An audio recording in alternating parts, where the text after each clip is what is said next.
जिसे सफला एकादशी के भी नाम से जाना जाता है। तो आज इस एकादशी के व्रत में हम चर्चा करेंगे कौन से राजा की कथा है, दूसरे इसका फल क्या है, तीसरे हम इसमें चर्चा करेंगे एकादशी कब की है, पारायण का समय क्या है और इस एकादशी में हम ऐसा क्या कार्य कर सकते हैं जिसके करने से हमारे संकट समाप्त होंगे, हमारे मनोकामनाएं पूर्ण हो सकती हैं। पूजा में हम लोग भगवान की पूजा में क्या क्या प्रयोग कर सकते हैं। तो आइए हम चर्चा करते हैं कि जो सफलता एकादशी है, सफला एकादशी है, इस एकादशी के दिन पुराणों में एक कथा आती है कि एक चंपावती नाम की एक नगरी थी जिसका राजा महिष्मत था।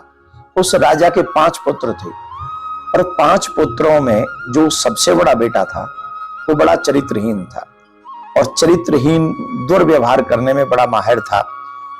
बड़ा उसका देवताओं की पूजा में भी उसका मन नहीं लगता था, वो देवताओं का अपमान करता था, सभी प्रकार के व्यसनों में वो लिप्त रहता था। उसके इस व्यवहार और दुष्चरित्र से राजा बहुत दुखी था, प्रजा में उसका अपयश था। तो एक दिन राजा परेशान होकर उन्होंने अपने उस राजा को अपने राज्य से निकाल दिया, निष्कासित कर दिया। और जब राज्य से उसे निकाल दिया तो वो दुखी रहने लगा। अब पेट भरने के लिए वो क्या करे, पेट भरने के लिए वो फिर चोरी करने लगा और इधर उधर चोरी करता। तो एक दिन सिपाहियों ने पकड़ लिया चोरी करते हुए, और जब चोरी करते हुए जब सिपाहियों ने पकड़ लिया तो अचानक से पता चला ये तो राजा का ही बड़ा बेटा है।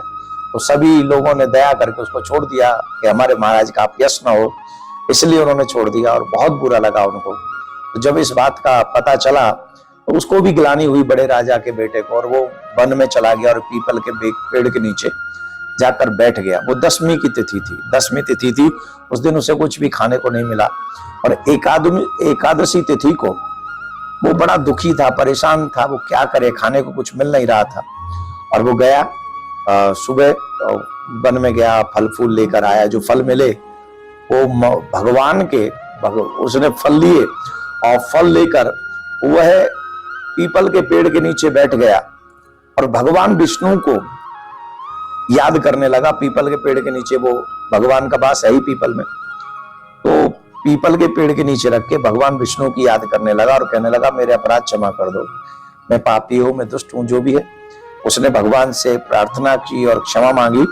तब उनके फलों को भगवान ने स्वीकार किया, क्योंकि उस दिन एकादशी थी, व्रत रखा, मतलब कुछ खाने को मिला नहीं, फल ही खाए थे तो व्रत रह गया। भगवान विष्णु प्रसन्न हो गए और सद्बुद्धि प्रदान की, जिससे उसके पिता का कोप जो था वो भी नष्ट हो गया और उसको बुलाया और उसे बुलाकर उसी को राजा बना दिया गया। और फिर उसने धार्मिक राजा बनकर अपनी प्रजा का पालन पोषण किया। तो ये तो एक सफला एकादशी व्रत करने का फल है। अगर हम और आप अधिक से अधिक इन एकादशी व्रतों को करेंगे तो हमें इसका बहुत बड़ा पुण्य मिलेगा, लाभ मिलेगा। तो आइए हम समझ लेते हैं। एकादशी के दिन पेड़ में हल्दी का, केले के पेड़ में हल्दी मिलाकर जल दें और पूजा करें। मान्यता है इस उपाय से विवाह में आ रही अड़चनें जल्दी से खत्म हो जाती हैं। तो केले के पेड़ में हल्दी मिलाकर आपको अभिषेक करना है। अपने अंदर सकारात्मक विचारों का समावेश करने के लिए भगवान नारायण को केसर से मिले हुए दूध का भोग लगाकर शाम के समय घी का दीपक जरूर जलाएं। ऐसा करने से आपके अंदर सकारात्मक विचारों का समावेश होगा। ये कुछ उपाय आपको करने हैं। तब भी भगवान को कोई भी वस्तु भोग लगाएं एकादशी के दिन या उससे आगे भी, तो आपको ये श्लोक बोलना चाहिए, त्वदीय वस्तु गोविंद तुभ्यमेव समर्पये ग्रहण सन्मुखो भूत्वा प्रसीद परमेश्वर। इस श्लोक को अवश्य उच्चारण करें जब आप भोग लगाने जाएं। सफला एकादशी में भगवान विष्णु की पूजा की जाती है और पीले वस्त्र, पीला रंग कुछ न कुछ भगवान को अवश्य अर्पित करें। हल्दी, चंदन, दीप धूप उपयोग करें। प्रसाद उनको देते समय दीप धूप भी जलाएं। तुलसी की पत्तियां चढ़ाना